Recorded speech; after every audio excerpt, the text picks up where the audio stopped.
very humbling and daunting task to get up here and tell my story in front of accomplished fellow members and accomplished guests. But Herman Lee gives me no choice. So I shall proceed. And I'm going to tell my story from the perspective of a biomedical scientist. This is the ancestral home of my father. It's in a rural village in Jiangxi province. My father, Paul, was good enough student to be sent to the provincial capital, Nanchang, for his middle and high school education, followed by entry into Zhejiang University.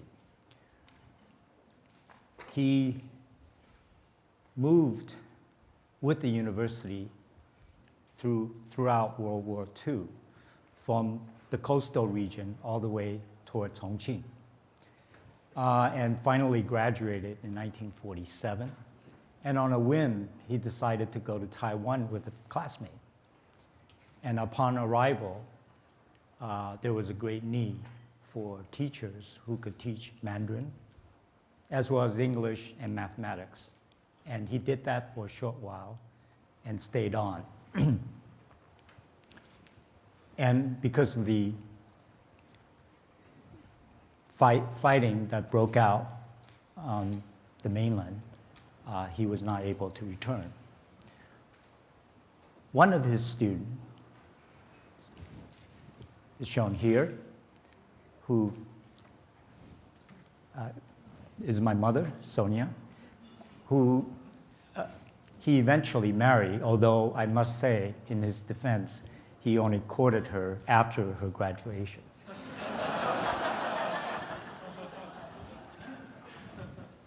But believe it or not, that was considered a mixed marriage. My mother was a native Taiwanese, and my father was a mainlander. And they suffered a great deal of scorn and rejection, pretty much like a black and white marriage in the South in the 1950s.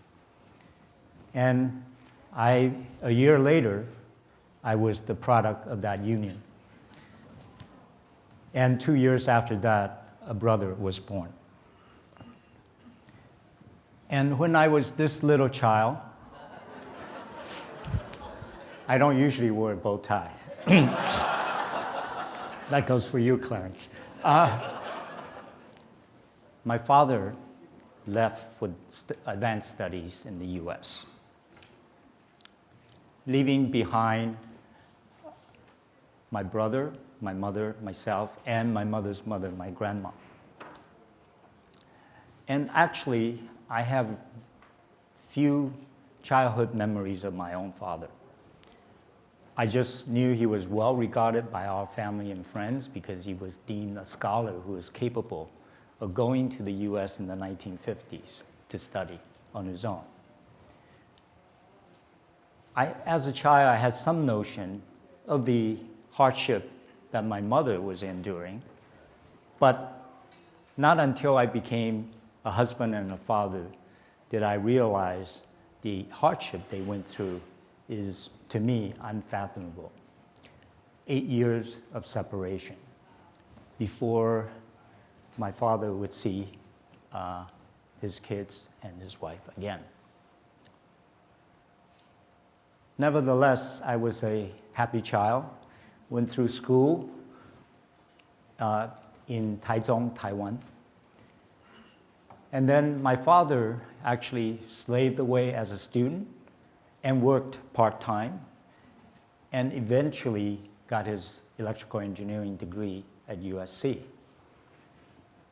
And he managed to land a job as an engineer, but he was not able to send for us until 1965, when the repeal of the Chinese Exclusion Act was fully implemented through the Immigration Act of 1965.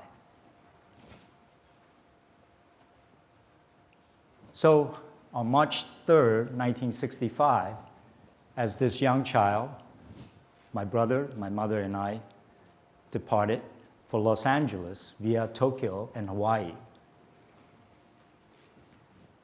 And 36 hours later, our world changed completely. Notice the transition from black and white to color.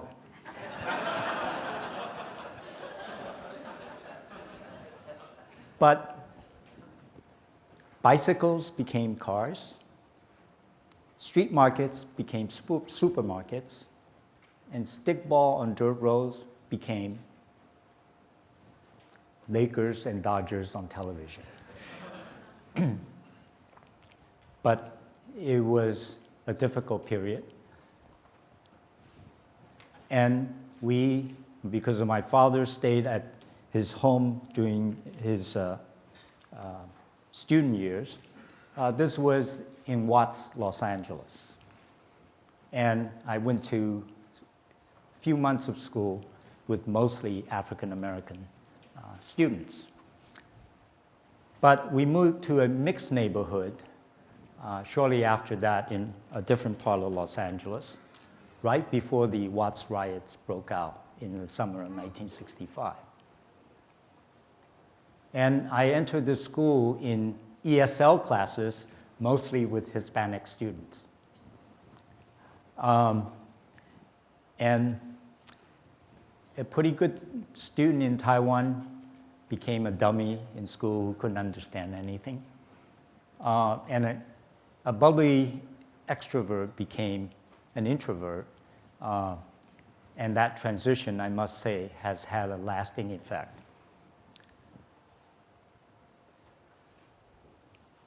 Whoops. Nevertheless, we did our thing, my brother and I, went through school. And as you might imagine, kids can be cruel, and mistreatment was common. And in a sense, that actually created a certain underdog mentality in me, lit up a fire in my belly, pretty much like many, many immigrants, many of whom are sitting in the audience. And I think that underdog mentality has served me well throughout my subsequent career. I did well enough in high school to graduate, to go to Caltech to study physics and later study biology. And this actually formed a real core for my education because there we didn't take any classroom exams. We were given take-home tests to solve problems. And that's what I do now as a scientist. And that really was the cornerstone of my scientific career. Thereafter, I went to Harvard Medical School, where I painfully learned a great deal of information jammed into this head. But nevertheless, it was valuable.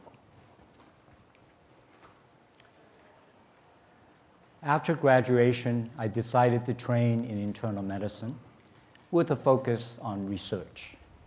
And I went back to Los Angeles at this hospital called Cedars-Sinai Medical Center, a well-known hospital in Los Angeles.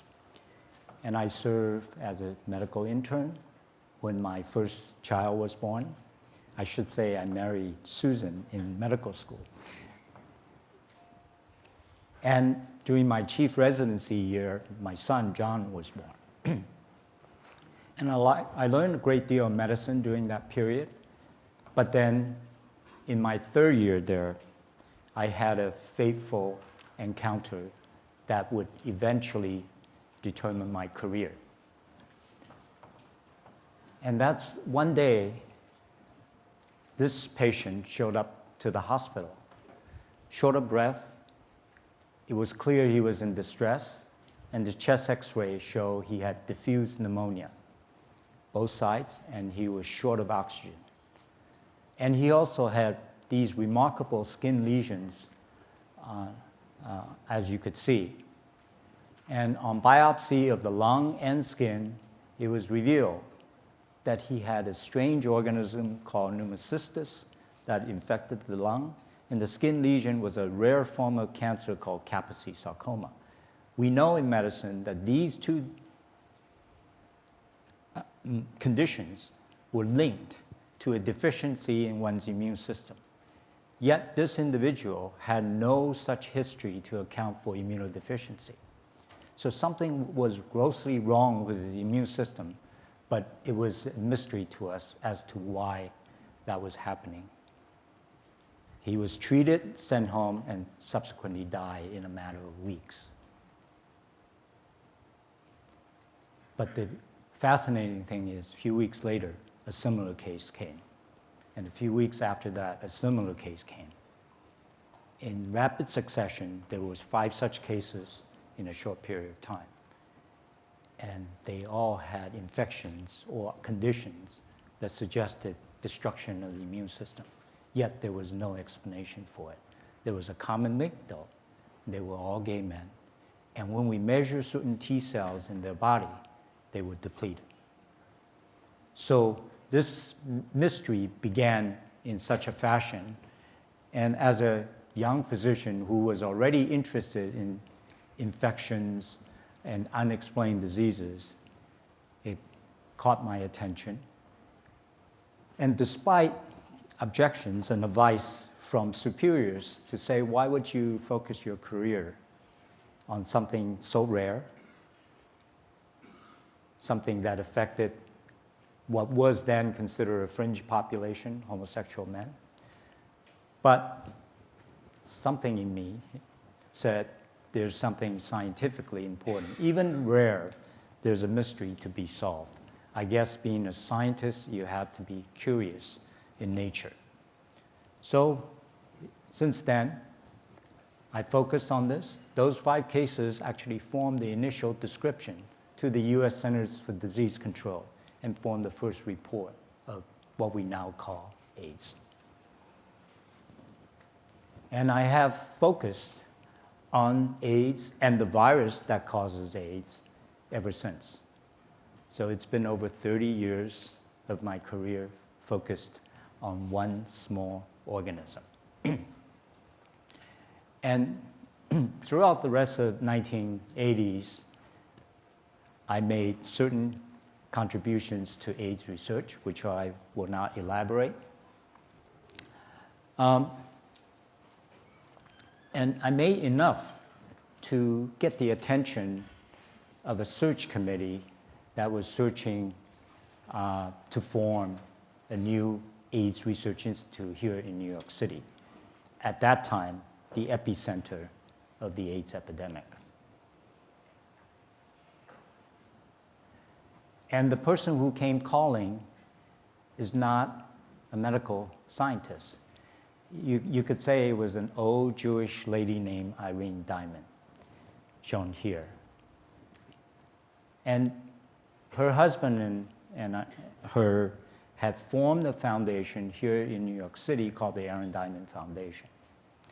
And they wanted to give something like $250 million away in 10 years' time and spent itself out. That model actually formed the basis for Bill Gates' foundation to spend itself out. But Irene has, as some of you know, has been funding various good causes in New York City, Lincoln Center, Jazz at Lincoln Center, Human Rights Watch, and medical research. And the medical condition that got her attention was HIV/AIDS. And yet she felt there wasn't enough basic research going on in the city, so she wanted to create something new. And when I got the phone call, I was in Los Angeles. I came out for a visit and talked to her, talked to the academic search committee, and I thought they were offering me a scientist position. And it was only during the extensive discussion that I realized that they were offering me the director's position. Now, I think all of you know there are plenty of Chinese Americans in science and technology, but very few in academic leadership positions. And it may be the stereotyping or the bias that Joe Wang talked about last night, but that kind of stereotyping not only existed in others, but in myself, because I was surprised that they were offering me the directorship when I was age 37. I thought they were going to offer it to somebody 55, 60, somebody much more senior. Of course, I took the opportunity, but I got the position because Irene Diamond was a maverick. She was extremely successful before she married a real estate tycoon here in New York. She is the producer of Casablanca. She discovered Robert Redford. She discovered Burt Lancaster. She has a very accomplished career in Hollywood before returning to New York. And she's the type who would gamble on, quote, new talent. And it was only because of her I got my job. Otherwise, the position would have gone to a much more senior figure. So we worked together for a number of years to build up this new nascent institute. And this nascent institute, in short order, I must say, became what we think is the largest and best private research institute devoted to this cause. Now, in the various descriptions of me, people say, well, David Ho, in the course of his research, discovered the AIDS cocktail. That description makes me sound like a bartender. I'm a scientist, so I have to take a minute, even though it's post-lunch, to tell you the essence of what we did. And the essence of what we did was not to mix a bunch of drugs together, but to unravel what HIV was doing in the body of an infected person. And I'll just take a second to do that. We knew that a person could be infected with the virus, but only become sick years later. And if you look, the progression is extremely slow. And HIV is called lentivirus. The Latin lenti means slow. So there's this perception that the disease is very slow. And when you measure the blood of an infected person, you see the amount of virus, what we call viral load, is very steady over time. And so that gave the impression that the virus was very quiescent, does its damage very, very gradually. But in 1994, when we were working on a new set of drugs called protease inhibitors, we had the chance to give it to patients and measure the viral load change with time. And what we saw was unprecedented in that these new inhibitors that came along caused a precipitous drop in the viral load in the first few weeks. It was a drop that we had not seen before. And of course, when you see such a decline in virus, you celebrate. You say, we've not seen this, we achieved something, and these protease inhibitors are great. But this is where the curiosity comes. Actually, after the celebration, one could sit down in a quiet moment and say, why does the virus fall, and why does it fall in such a manner? And therein lies a great deal of scientific information that was ready to be teased out. And that's, in fact, what we did. In a series of experiments, one after another over the course of 2 years, we unraveled the dynamics of what HIV was going on. So if you had a steady state before the drug intervention, it's easy. Everyone here knows that the revenue and expenses were the same. Virus production, virus clearance were equal. That's why how you maintain equilibrium. But is it equally high or equally low? But now, this drop, this decline, actually tells you the kinetic information. It's like somebody running on a treadmill. You see the head, it's more or less stationary, but you can't see the feet, you can't see the treadmill, you don't know whether it's moving fast or slowly. But if you had the ability to abruptly stop the treadmill, that person is going to shove forward with the same speed, at least at that instant. And if you could capture that information, you could tease out the kinetics. A long story short, what we learned is that the equilibrium is maintained by very high level production and clearance. How high? Billions to trillions of HIV progeny particles were made each single day. And millions of these important cells in our immune system called CD4 T cells were turning over each day, only for the body to crank out more of them. And these destruction rates occur not for a day or a week, but for months, years, and even a decade or two. So HIV was just churning away, destroying the immune system on a daily basis. And it only takes HIV a day, little over a day, to go through one generation, when you and I take 20-some years or 30 years or more to go through one generation. It goes through 300 generations a year. And each time, when the virus copies itself, it makes mistakes. It's very, very sloppy. In fact, the error rate is about 100 to 1,000 times higher than how your cell and my cell would copy our own DNA. So it's extremely error-prone. And when we copy our DNA, if we make a mistake, there's actually an editing function. You go and fix it. But the virus doesn't. So it's extremely sloppy. It's like a child typing and not proofreading.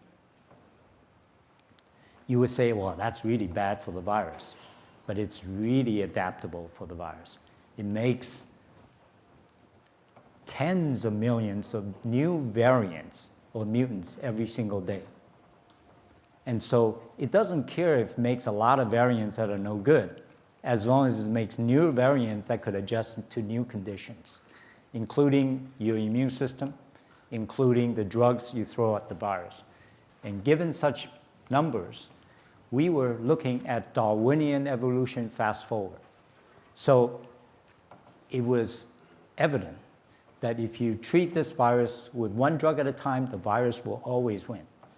If you crunch the numbers, if you start to treat with 3 or 4 drugs, you actually had a shot.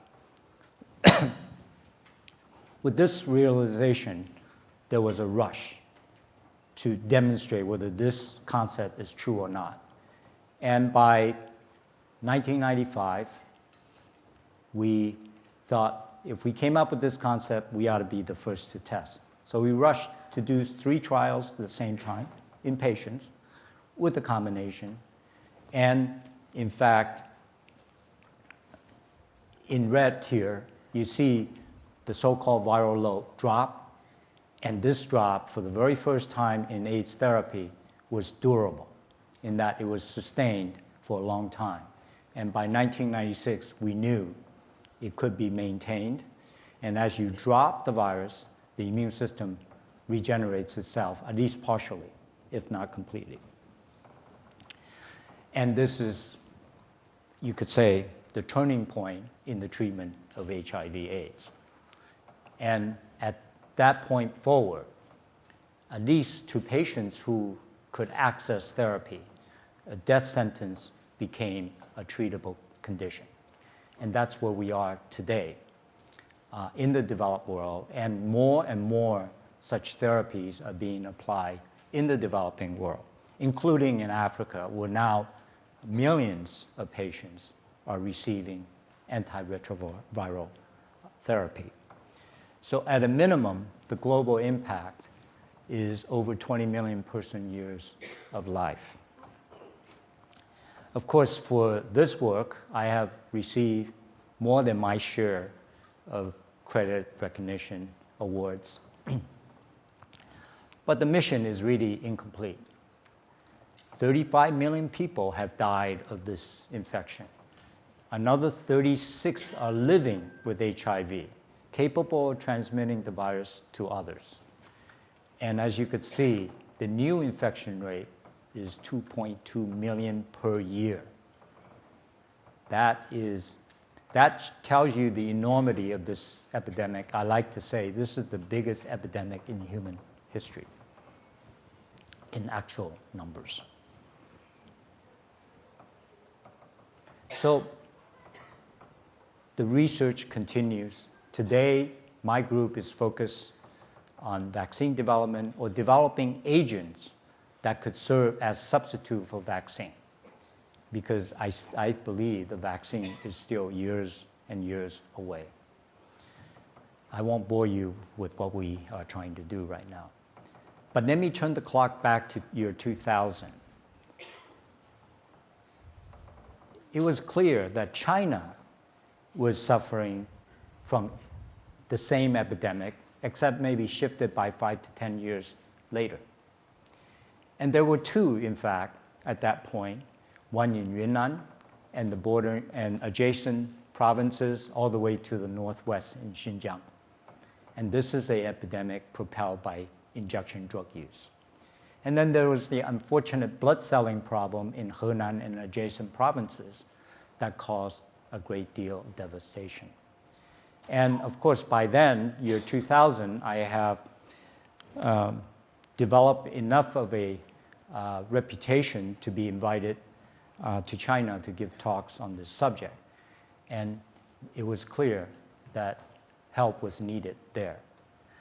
There was no confidence that China could address this epidemic on its own. And I got involved because of my heritage, because of the mission of Committee of 100, because of the benevolence and volunteerism that Oscar talked about this morning. I'm not sure what it was, but I thought I needed to help. You know, if you're Ronnie Chan or Oscar, you could donate your money as well as your effort. But for a poor academic, with some skills, you could apply that skill set. And that's what I tried to do. And I'll just give you a brief description of the kind of activities we have carried out in China since that time. So by year 2000, 2002, American patients were well treated and responding and are living pretty much a normal lifestyle, except for the fact that they have to take pills. But Chinese patients continue to die. And this social injustice is definitely not warranted, especially when you're someone who could intervene. And so as my colleagues and I traveled throughout China, we thought, well, we should at least start with a modest effort. So we asked the American drug companies to donate drugs. We asked a few individuals to donate money. And we went to Yunnan province to say, let's not be overly ambitious. Let's see if we could treat 80 patients successfully. And that's, in fact, what we did. And these patients don't reside necessarily in urban centers. They reside in villages and huts and other poorer conditions. But yet, it was clear 6 months into this process that you could treat an HIV patient in the hut as well as you do in New York City, with drug regimens that are easier to take. And that caused a great deal of gain in confidence among the Chinese health authorities. And that demonstration project became a model for broadening the antiretroviral effort. The Chinese policy toward HIV/AIDS by the year 2002, 2003 were not on the right track in my view. And there was rampant discrimination against infected individuals. And by this juncture in the US, we had pretty much dealt with most of those things. The policies were, we believe, mostly right. And discrimination, although existing, was certainly not rampant. So at Tsinghua University, where I have had a home base since 2003, we engaged Bill Clinton to come not only meet with infected Chinese, but with the Chinese leadership, Hu Jintao and Wen Jiabao. And it was clear within weeks after that visit, the top leadership kicked into gear to pay much more attention. Now, credit should not go to Bill Clinton or our efforts entirely.